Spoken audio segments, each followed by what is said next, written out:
त्यांचा काहीच दोष नसतो। आता ज्यांना सिकल सेल आहे त्यांनी काय काळजी घ्यायची? एकदम सोपं आहे। 1. पाणी भरपूर प्यायचं, शरीरात पाणी कमी पडू द्यायचं नाही। पाणी हेच यावरचं मोठं औषध आहे। 2.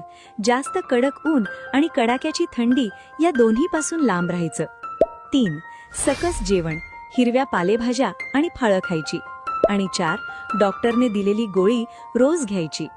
आणि सगळ्यात महत्त्वाची गोष्ट, भावी पिढीला हा त्रास नको असेल तर पत्रिका जुळली नाही तरी चालेल, पण सिकल सेलची तपासणी करूनच लग्न ठरवा। अगदी तान्ह्या बाळापासून ते 40 वर्षापर्यंतच्या वयोगटातल्या सगळ्यांनी सरकारी दवाखान्यात जाऊन मोफत तपासणी करून घ्या। तर मग ठरलं, सिकल सेलला हरवायचं आणि आपल्या गावाला निरोगी बनवायचं। ही माहिती तुमच्या सगळ्या नातेवाईकांना आणि मित्रमंडळींना व्हॉट्सॲपवर शेअर करा।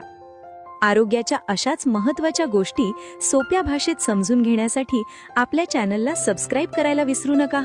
धन्यवाद।